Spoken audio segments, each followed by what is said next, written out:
1592년 임진년 7월 8일 이 바다의 드넓은 날개가 펼쳐졌다. 거대한 학의 날개, 조선 수군의 학익진이었다. 그리고 이어진 조선 수군의 완벽한 승리. 적선 73척 중 59척을 격침시키고 9천여 명의 왜군을 수장시킨 한산 대첩이었다.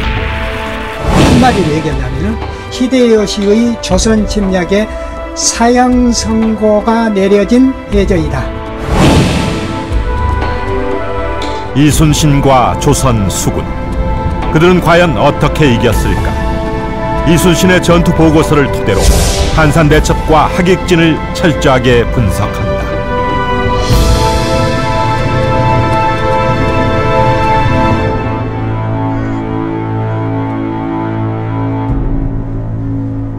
제 뒤로 펼쳐진 평화롭기 그지없는 푸른 바다.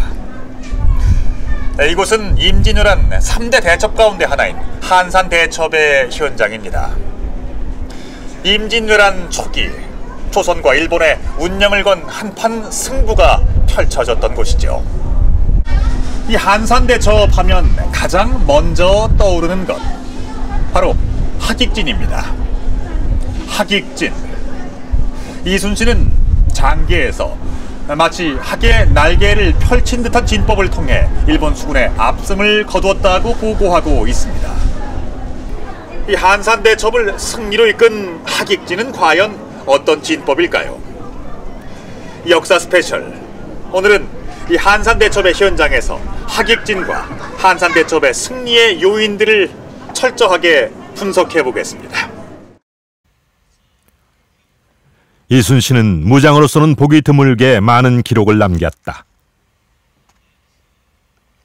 아산 현충사에 보관되고 있는 그의 기록물들. 전란일기인 난중일기를 비롯 왕에게 올린 장계들이 남아있다. 이들을 총망라, 정조 때 이충무공 전설을 편찬했다. 이들 중 견내량 파외병장은 한산대첩 보고서다. 장계는 이순신 함대가 당포에 도착한 것으로 시작된다. 이순신 함대는 여수를 떠나 3차 출전을 감행했던 것이다. 통영의 섬 미륵도에 있는 당포. 이곳은 한 달 전 2차 출전 당시 적을 대파한 적이 있는 의미 있는 곳이었다.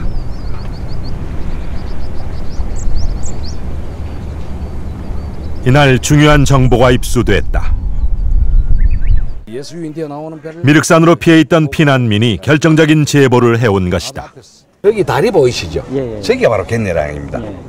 예. 혹자는 견내량에서 보았지 여기서 보지 않았다고 이야기를 하는데 그날 동풍이 불었다고 나옵니다. 예. 동풍이 분 날은 날씨가 아주 맑습니다. 요즘도. 그때는 지금과 같이 공해가 없었기 때문에 더 맑았겠죠. 교각 셀 수 있겠습니까? 예, 지금도 교각 숫자가 하늘에 보이시죠? 예. 그래 교각보다 더 큰 외적의 함선을 70척 왜 못 셉니까? 700척 같으면 못 세겠지만 그래서 해가지고 중국에게 정보를 전달합니다. 한산도를 가운데 두고 당포에는 조선 수군이, 견내량에는 일본 수군이 정박하고 있었던 것이다.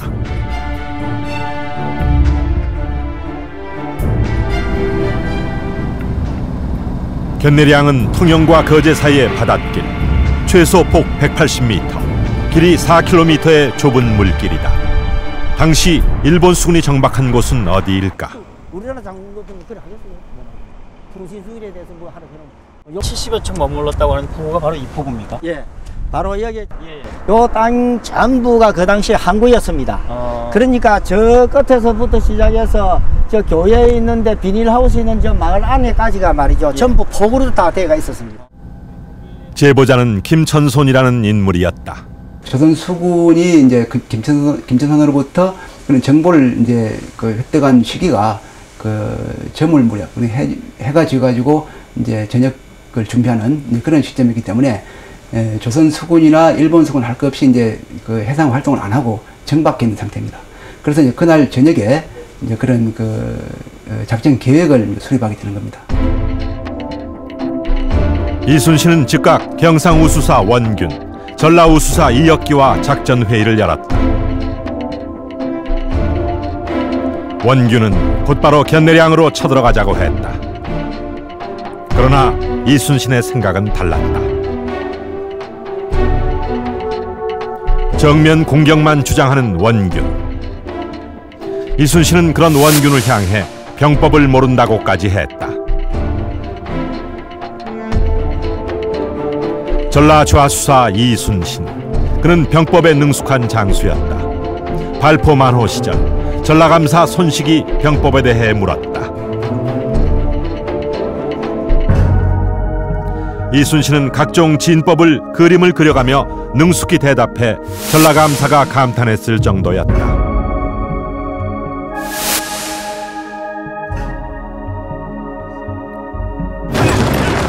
임진왜란 당시 일본군은 수륙병진책을 추진했다. 육군의 진격에 맞춰 수군이 바다를 통해 보급을 하는 작전이었다. 그런데 이것이 막혔다. 뜻밖의 복병 이순신과 조선 수군이 있었던 것이다. 첫 해전 옥포부터 연이은 7차례 해전에서 일본군은 단 한 차례도 조선 수군을 이기지 못했다. 일본군의 해상 보급로가 막혀버린 것이다. 일본 수군의 연이은 패배. 도요토미가 특명을 내렸다.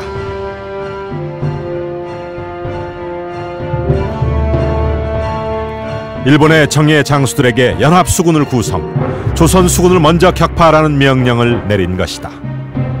바다의 제해권을 두고 조선 수군과 외수군에 피할 수 없는 일전이 예고된 것이다.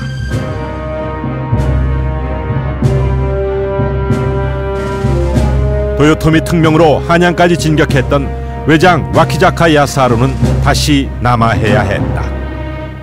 와키자카를 급거 부산 쪽으로 이제 후퇴를 시켜서 뒤로 나와서 수군을 정비하고, 아울러서 거기에 이제 그 일본의 수군 주력이라고 할 수 있는 요즘을 말하면 이제 도쿄 지역에서 활동하고 있었던 그 수군들을 소위 2세 수군, 2세 지역인데 2세 지역의 수군들을 여기에 합류를 시킵니다.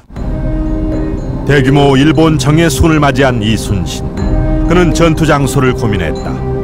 좁은 바다 견내량은 200여 척의 함선이 전투를 치르기에는 적합치 않았다. 대신 그는 한산도 앞 넓은 바다를 선택했다. 다음 날 아침, 전투는 이순신의 작전대로 시작됐다. 조선 수군은 강포를 출발, 한산도를 지나 견내량 쪽으로 항진했다. 비장의 신무기 거북선과 주력 전선 판옥선, 그리고 보급선 등으로 구성된 80여 척이 넘는 대함대였다.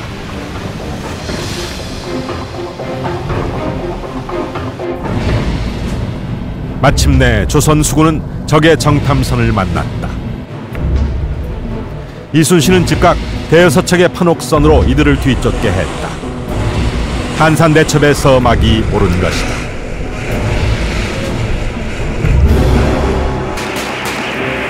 조선군 유인 함대는 견내량에 정박해 있던 왜군들을 공격하기 시작했다.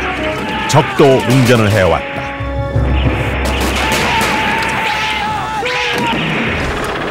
치열한 접전이 이어진 지 30여 분. 공격을 퍼붓던 조선 함대가 뱃머리를 돌려 물러나기 시작했다. 유인 작전이 시작된 것이다. 일본군은 말려들었다. 전 함대가 돛을 올리고 추격해왔다. 쫓고 쫓기는 추격전이 펼쳐졌다. 추격전은 30여리에 걸쳐 이루어졌다. 좁은 수로 견내량을 벗어나자 마침내 넓은 한산도 앞바다가 나타났다.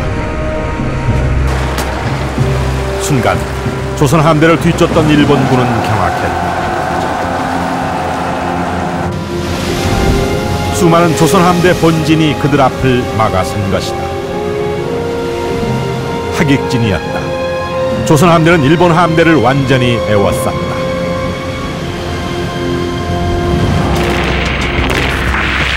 조선 수군의 대형 총통들이 발포를 시작했다. 포위망에 갇힌 일본군은 조선의 총통 앞에 속수무책이었다. 이순신은 그 기세가 마치 폭풍 같고 우레 같았다고 보고했다.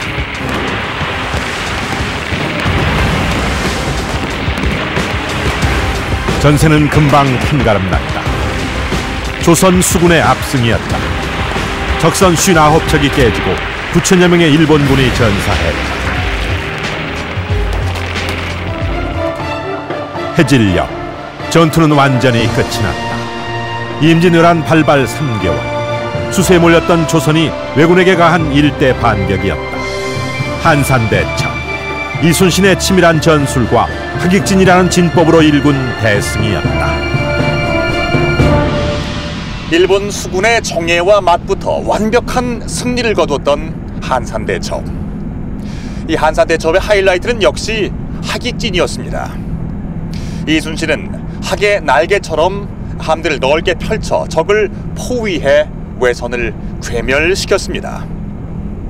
자, 과연 이 하객진의 실체는 무엇이었으며 이순신은 왜 이 하객진을 선택했던 걸까요?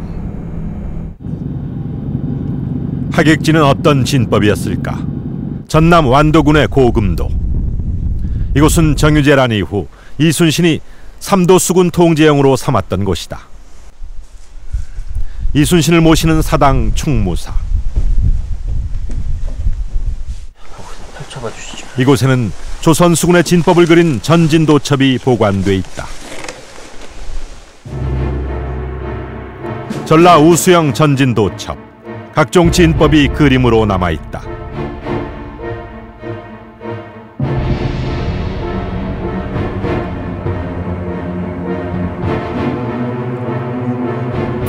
직진과 예진, 원진과 방진,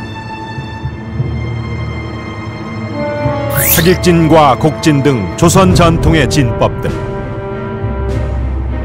하객진도 매우 자세하게 기록돼 있다.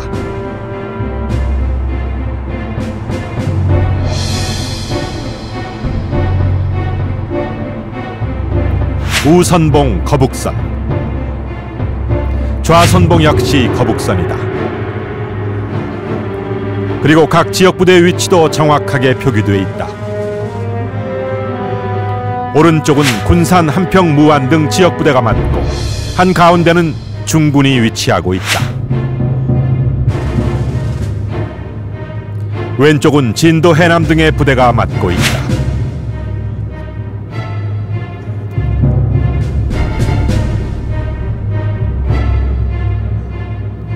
이들 뒤에 좌우 호위함을 거느린 대장선이 위치하고 있다.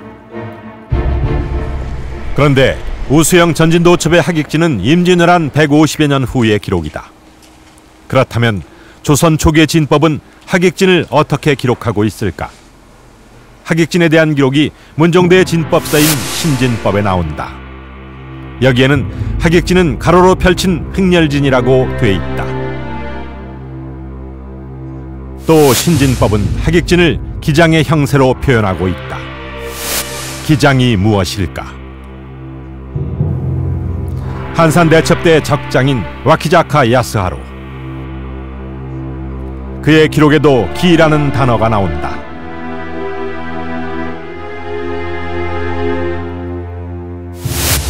조선 함대가 기 모양으로 자신들을 에워쌌다는 것이다. 그림과 기록이 전하는 기장, 그것은 바로 곡식을 까부르는 키, 즉 하객진은 U자 형태의 진법이었던 것이다. 그렇다면 하객진을 펼치기 위한 조건은 무엇일까?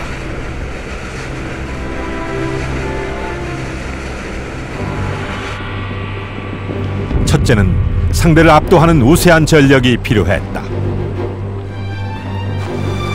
한산해전 당시 와키자카의 일본 수군은 73척, 조선 수군은 대소전선을 합쳐 80여 척이 넘었다. 적을 완전히 에워쌀 수 있는 전력이었다. 이런 우세한 전력으로 이순신은 적을 모두 잡아버릴 계획을 세웠다. 그러나 견내량은 작은 섬이 많은 좁은 물길, 적을 보유해 완전히 잡을 수 있는 적합한 전투 장소가 아니었다. 수로가 좁고 암초가 많기 때문에 우리가 기동하기도 쉽지 않고, 또 우리가 가까이서 이게 화포를 다 사용을 할 수도 없습니다. 반면에 일본 군들은 건조했기 때문에 우리에게 조총을 발사할 수 있고 또 우리가 그에도 피해를 입고 그다음 건조해서 바로 우리 배 위에 올라와서 이렇게 백병전을 할 수 있는 일본군 전술을 마음껏 사용할 수 있는 이제 그런 면이 있고 이 때문에 이순신은 한산도 앞 넓은 바다로 왜군을 유인 적을 포위하는 하객진을 펼쳤다. 그렇다면 하객진은 완벽한 진법이었을까? 군사편찬 연구원이자 국방일보 기자로 깊이 있는 전사 연구를 해온 김병윤 기자. 그는 하객진에도 취약점이 있다고 주장한다. U자형으로 이렇게 보통 그 날개를 펴서 이렇게 그 적함을 향해서 이렇게 전진을 해야 되는데 그런 상태로 전진을 하다 보면 측면이 적을 향하는 것이 아니라 함수가 당연히 적을 향하게 됩니다. 이 경우에는 다가서면서는 함수에서만 한 포를 쏠 수가 있고 현측에서는 쏠 수 없다는 것을 뜻하죠.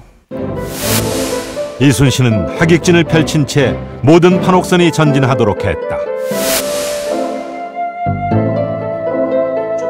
이 경우 효과적인 포격을 위해서는 배를 옆으로 돌려야 한다. 사격을 하고 나서 다시 적을 향해서 가려면 배를 다시 돌려야 됩니다. 아니면 적하고 반대 90도 방향으로 배가 이동을 하는 거죠. 그러니까 기동과 공격을 유기적으로 결합하기에 다소 어려움이 있다고 할 수 있습니다. 조선 판옥선의 주력 무기였던 조선 총통. 그 특성과 약점은 무엇일까? 최대 사거리가 1km 이상에 이르렀던 조선의 각종 총통들. 엄청난 위력에도 불구하고 치명적인 약점이 있었다. 조선시대 총통은 화약과 탄환이 일체형인 현대 무기와는 달리 화약 따로 탄환 따로 장전해야 했다. 또한 한 번 발사 후에 재장전하는 데 적지 않은 시간이 필요했다. 결국 이제 한 번 쏘고 나면 다시 그 포괄을 풀러가지고서 포를 뒤로 빼은 다음에 식기를 기다렸다가 다시 재장전을 해가지고 하죠. 결국 이제 그런 시간 사이에 한 번 포격하고 난 다음에 결국엔 적이 공격을 해올 수 있는 그런 시간적 여유가 있죠. 일본군의 주 전술은 등선 육박 전술, 즉 아군배의 접근, 조총을 앞세워 배 위에 오른 다음 육박전을 벌이는 것이었다. 일본군들이 빠른 속도로 달려와 가지고 우리 진영에 그대로 와서 이렇게 근접해서 이제 그 자기네 전술을 구사한다면은 하객진은 발휘할 수 없는 거죠. 그런데 그런 것들이 하나의 약점이라고 볼 수 있는데 신속하고 정확한 포격 없이는 오히려 일본군의 주 전술에 당할 수밖에 없는 것이 이순신의 하객진이었다. 적지 않은 취약점을 가졌던 조선 총통과 하객진. 그러나 이순신과 조선 함대는 이 약점을 극복하고 한산 대첩을 일궈냈다. 어떻게 그것이 가능했을까? 네, 저는 지금 정지한 배 위에 서 있습니다. 보시는 것처럼 바다도 꽤 잔잔한 편인데요. 그런데도 중심 잡기가 쉽진 않습니다. 한산 해전 당시 200여 척의 배가 뒤 엉켜 있었던 이 바다는 지금보다 훨씬 더 요동쳤을 겁니다. 이런 상황 속에서 과연 우리 조선 수군은 어떻게 하객진을 유지했으며 정확하고 신속한 함포 사격전을 진행할 수 있었던 걸까요? 조총을 주 무기로 사용했던 왜군과는 달리 대포를 주 무기로 전투를 진행했던 우리 조선 수군은 화력을 집중하기 위해서 이 하객진을 어떻게 활용했던 걸까요? 하객진은 과연 어떻게 운영된 진법일까? 해사박물관에는 조선 후기의 수군 조련도가 한 점이 있다. 대장선을 가운데 두고 위에는 작을 소자 형태로 아래는 큰 대자 형태로 진을 형성한 모습. 바로 뾰족할 첨자진이다. 정조의 어명으로 제작된 군사훈련서인 병학통. 이 책 수조편에는 첨자진에 대해 기록되어 있다. 첨자진은 주로 함대가 이동할 때 펼친 진법, 기동진형이었다.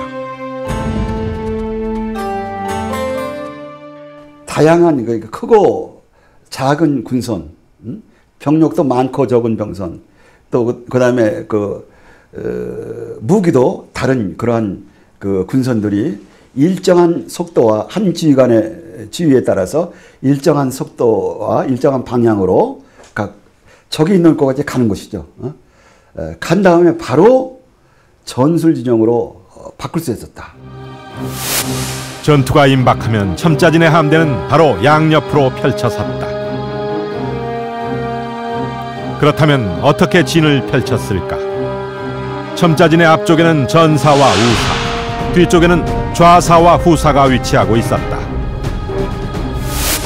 앞쪽에 전사와 우사가 펼쳐 앞열을 만들고 뒤쪽에 좌사와 후사가 펼쳐 뒷열을 만드는 것이다. 적선을 만나게 되면 대장선에선 포를 쏘고 나팔을 불어 각 부대에 신호를 보낸다.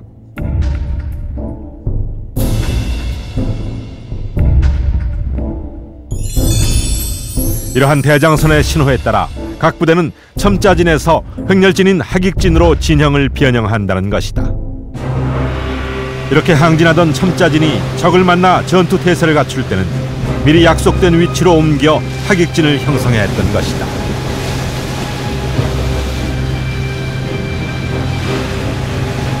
이열의 횡렬 하객진으로 전환한 것에는 특별한 이유가 있다. 이들이 교대로 선회하며 함포 사격을 했다.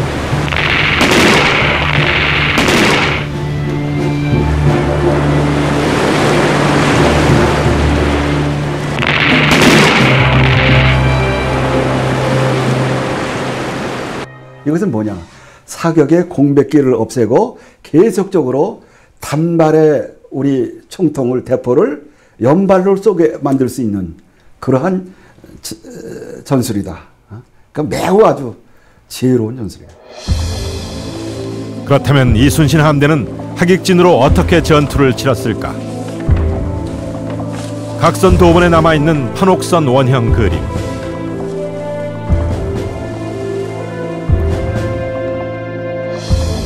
조선 수군의 주력 함선인 판옥선은 날렵한 모양이 아니라 직사각형에 가깝다. 왜 이런 모양이었을까?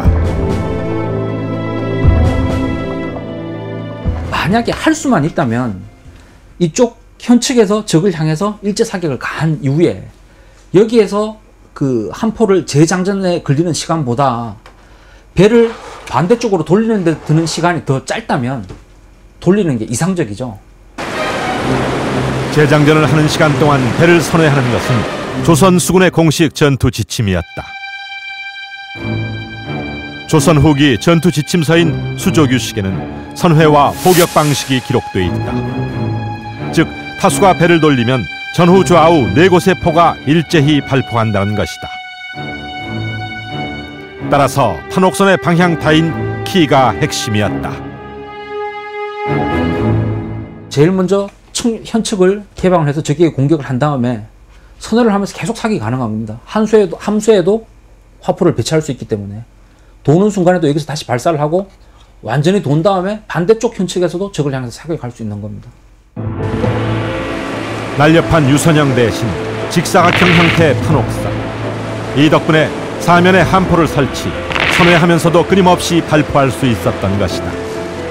이순신의 하객진은 바로 이런 특성을 10분 발휘한 전투 대형이었던 것이다.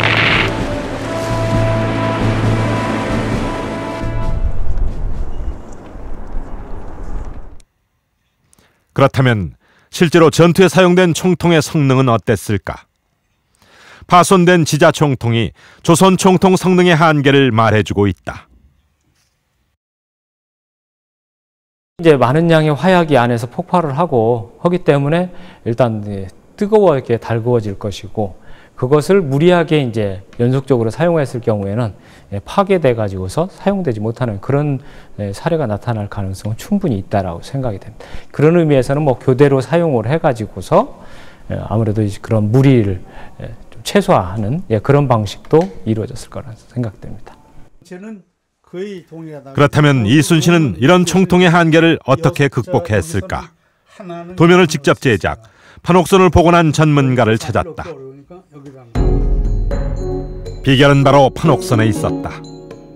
폭 14m, 길이 30여 미터의 판옥선을 10분의 1 크기로 축소한 모형. 제작자는 판옥선 밑바닥을 주목했다. 저 헐스라고 그러는데 배가 물속으로 가라앉는 깊이가 낮아요. 비교적 낮다고. 다른 이제 수장표보다는. 그렇기 때문에 평저선은 그러한 헐스가 낮으면서 그걸 운행하기가 조금 쉽죠. 평저선의 판옥선은 선회가 쉬웠다. 이는 하객진을 구사하는 데 결정적인 요인이 됐다.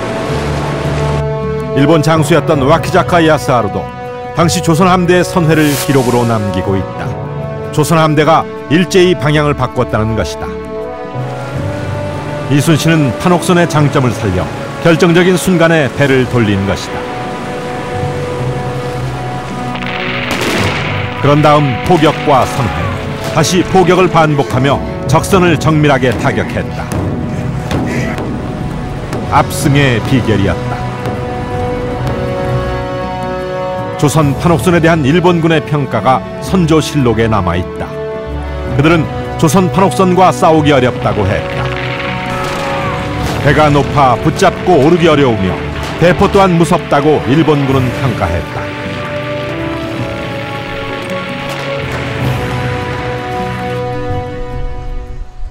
그렇다면 일본 전선은 어땠을까? 나고야성 박물관에 전시된 당시 일본의 주력 전선 아다케 부네. 아다케 부네는 밑바닥이 판옥선보다 뾰족하다. 흘수가 우리 판옥선보다 깊어 선회가 어려운 구조였으며 선체도 또한 취약했다. 두께가 한 20cm. 그리고 이제 옆에 외판 현판이 한 6cm 정도로 이제 제목을 말하자면 선제를 상당히 얇게 썼어요. 그렇게 해서 배가 가볍게 나갈 수 있게. 어떻게 보면 우리 판옥선에 그런 대포를 맞게 되면은 이 6cm 정도의 두께는 그냥 펑펑 뚫어집니다. 선회와 포격을 자유자재로 구사하는 조선 판옥선에 비해 일본 아다케 부네는 회전 반경이 커 불리한 상황에서 후퇴하기가 힘들다. 조선 총통의 포격권 안에 들어오면 여지없이 명중당했고 취약한 선체로 인해 피해 또한 직접적이었다. 그러나 조선 총통에 또 다른 문제가 있었다. 바다는 움직임이 심한 곳, 정확한 포격은 쉽지 않았다. 바다에서는 기본적으로 배가 멈추면 롤링이 되게 심해집니다. 차라리 배가 움직일 때는 움직임이 덜하지만 롤링이란 것이 쉽게 말해서 배가 이렇게 흔들리는 현상인데요. 배가 멈췄을 경우에 롤링이 훨씬 심합니다. 이런 식으로 심해지기 때문에 가급적이면 전투 중에도 배는 멈추지 않는 것이 바람직합니다. 정확한 조준 장치가 없던 당시의 화포들. 이런 상황에서 이순신의 함대는 어떻게 정확한 포격을 했을까? 현대 해군은 정확성을 고려 함대전의 경우 한 가지 포격법만을 견지한다. 장애물이 없는 바다의 특성을 살려 직사포 포격을 구사하는 것이다. 직사포를 사용하는 이유는 두 가지 측면, 정확성과 파괴력 측면이 있는데요. 곡사포는 직사포에 비해 사거리는 길지만은 탄착점을 확인하고 사격 오차를 계산해서 지속적으로 재조준을 해야 된다는 단점이 있습니다. 따라서 표적이 움직이는 해상에서는 적절치가 않습니다. 또한 포물선을 그리면서 타격을 하는 곡사포에 비해 표적을 직접 타격하는 직사포는 관통 영역이 우수하기 때문에 적함의 장갑을 뚫는 포탄 자체의 파괴력과 더해져 가지고 적함에게 더 큰 피해를 줄 수 있기 때문에 현대제에서는 직사포를 사용을 하고 있습니다. 임진왜란 당시 조선 총통의 발사각과 사거리의 관계는 어땠을까?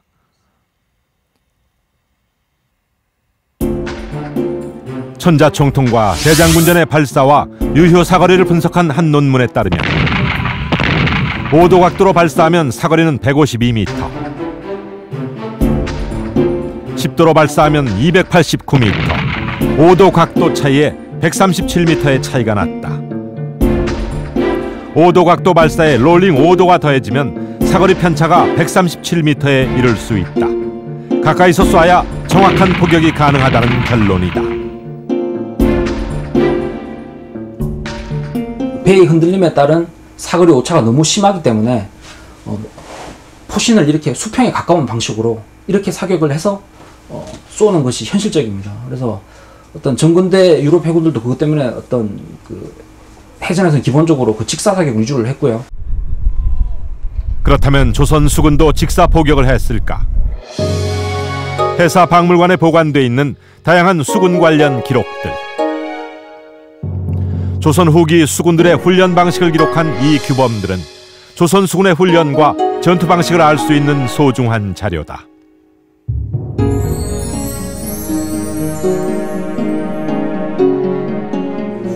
이 자료들은 하나같이 크기가 작은 것이 특징이다.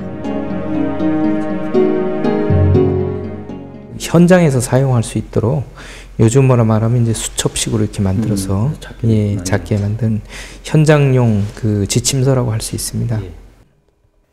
전투 시 필요한 각종 진법의 그림부터 일자진 일렬로 쭉 쓰는 거죠. 일자진. 밤에는 등불로. 야간 훈련 때 각 전선에서 다는 등의 모양과 개수에 이르기까지 구체적인 내용이 담겨 있다. 이 수조 홀기들은 임진왜란의 전투 경험이 담겨 있는 것으로 추정되고 있다.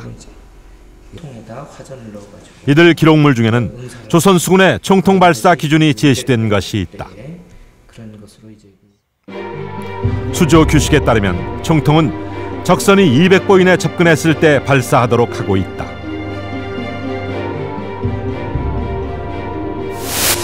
(200보) 이내 근접 포격, 그것은 직사 포격이었다. 활은 30보 이내에서 발사하도록 규정하고 있다. 적을 포위한 이순신은 가까운 거리로 근접해 강력한 직사 포격으로 적선을 격파한 것이다.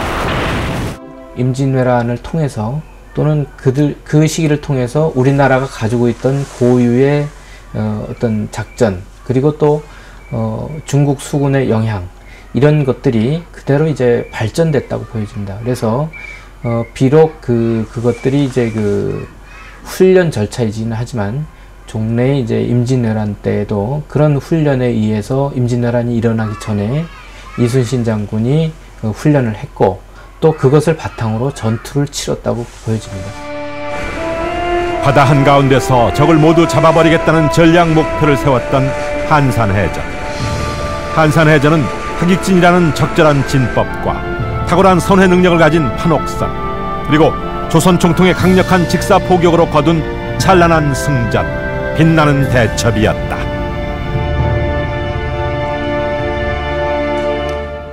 임진왜란은 외침으로 인한 우리 역사상 최대의 위기였습니다. 이 나라와 역사 자체가 송두리째 사라져버릴 위기에 처했던 것이죠.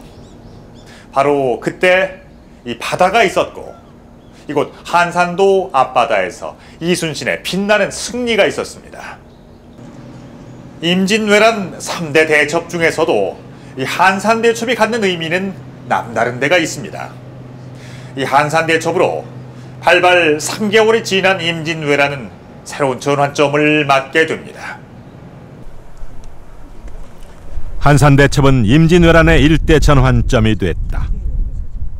지금 이제 일본은 전쟁 목표를 수정할 수밖에 없었다. 팽팽한 팽지가 되어 있는 제일 정상입니다. 예. 바로 이거요? 예, 여기가 바로 정상입니다. 수목이 너무나 우거져가지고 4~5년 전만 그 직접적인 증거 중에 하나가 바로 이곳 거제의 장문포 외성이다. 전체적인 역사를 보면은 이곳은 조선 수군의 한산대첩 직후 일본 군들이 쌓은 외성이다. 성벽은 급하게 쌓은 흔적이 역력하다. 바로 이쪽은 부산입니다. 요 조금만 간 부산이거든요. 그리고 이쪽에는 진해입니다. 이쪽은 마산이거든요. 그 다음 이쪽은 고성입니다. 그리고 이쪽 바로 가면은 통영이거든요. 그러면 통영이나 고성이나 부산이나 마산, 진해의 길목입니다. 장문포 외성. 이 성은 한산해전으로 제해권과 해상 수송로를 잃은 도요토미의 고육지책이었다.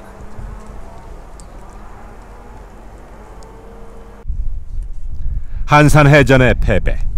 이 패전은 이순신에게 당한 다른 패전과는 사뭇 다른 것이었다. 일본 최정예 수군이 속절없이 당한 충격적인 패배. 도요토미는 고뇌 어린 결단을 내렸다. 해전 금지령이 그것이었다.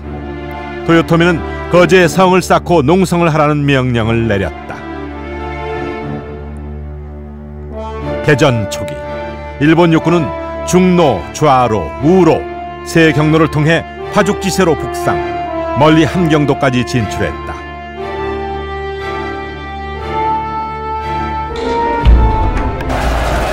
전쟁은 곧 그들의 승리로 끝날 것 같다. 일본군은 개전 20일 만에 한양을 점령했으며 뒤이어 평양성을 차지했다. 조선 왕자를 인질로 잡았으며 선조는 압록강 의주까지 밀려나 있었다. 일본은 조선 조정에 대한 협박도 서슴지 않았다. 그들이 바다를 장악하고 있으니 선조는 더 이상 도망갈 곳이 없다고 위협했다.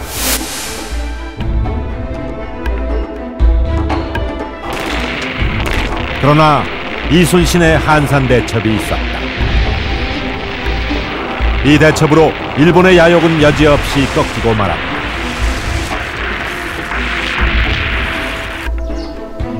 이순신의 한산 대첩에 대한 서해 유송룡의 평가가 있다. 이순신의 든든한 후원자이자 임진왜란 극복의 또 다른 주역이었던 서해 유성룡. 전란 이후 낙향한 유성룡은 통절한 반성의 기록 증비록을 남겼다. 그는 한산 대첩이 일본의 팔을 하나 잘라버린 것이라고 극찬했다. 서해안으로서의 그 보급 루트를 확보하는 것, 또는 일본이 그 남서 해안에서 교두보를 확보해서 중국으로 바로 침략을 하려는 그런 작전에서의 실패를 가져오게 되는 것이고, 또 작전권도 이제 더 이상은 거제도의 서쪽으로 올 수 없다는, 지역이 한정되는 그런 여러 가지 불리한 점을 가져오게 된 것이 바로 이 전쟁의 그 중요한 의의라고 할 수 있겠습니다. 300여 년 후 서양언어 선교사는 이순신의 한산 대첩에서 깊은 인상을 받았다. 영어로 출간된 최초의 한국사.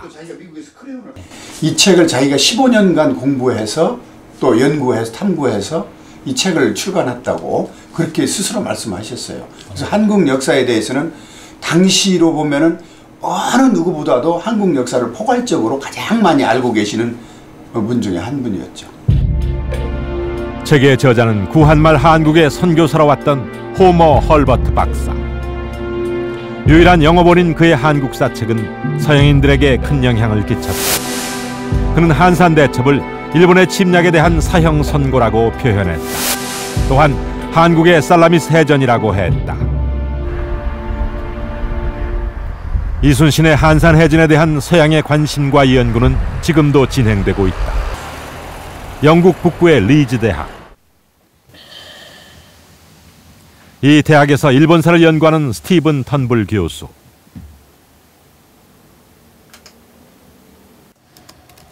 임진왜란과 이순신을 연구하는 그가 특별히 강의에 활용하는 책이 있다. 이순신의 난중일기와 더불어 1920년대 영국 해군 제독 발라드가 쓴 책이 그것이다. When Ballard's book was published, it had an enormous influence, simply because few people had realized the great military naval tradition of East Asia. And I think that was, from then on, nobody could ignore it. Obviously, with the Second World War, nobody did ignore it. And I think that, in the sense that Ballard is a pioneer in drawing our attention to what the potential of East Asia is as a great naval power. 주로 해양과 일본 정치사와의 관계를 다룬 이 책에서 저자 발라드는 특별히 이순신에 대해서 기술하고 있다. 이순신은 넬슨과 같은 인물이며 전술의 천재로 역사상 가장 위대한 인물 중 하나라는 것이다. 또한 한산 대첩은 세계 해전사의 길이 남을 승리라고 극찬하고 있다. And so essentially what he was doing was wearing down the fighting capacity of the Japanese ships from a distance, keeping them away and ensuring that if any of them did get close enough, they no longer had the fighting men on board. So it was a very sensible assessment of the relative strengths of the two fleets, coupled, of course, with a great deal of local knowledge. A wonderful combination of strategy and tactics. And that's why I think Ballard and everyone since has so admired him. 한산 대첩 이후 한산도에는 3도 수군 통제영이 설치됐다. 조선 수군은 일본군에게 이 한산도 서쪽을 결코 허용하지 않았다. 완벽한 제핵관 장악이었다. 이로써 일본의 침략 야욕은 완전히 꺾이고 말았다.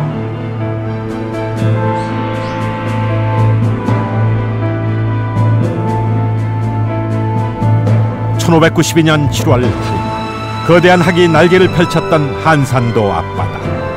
이곳이 바로 나라와 백성과 역사를 지켜낸 바로 그곳이었다.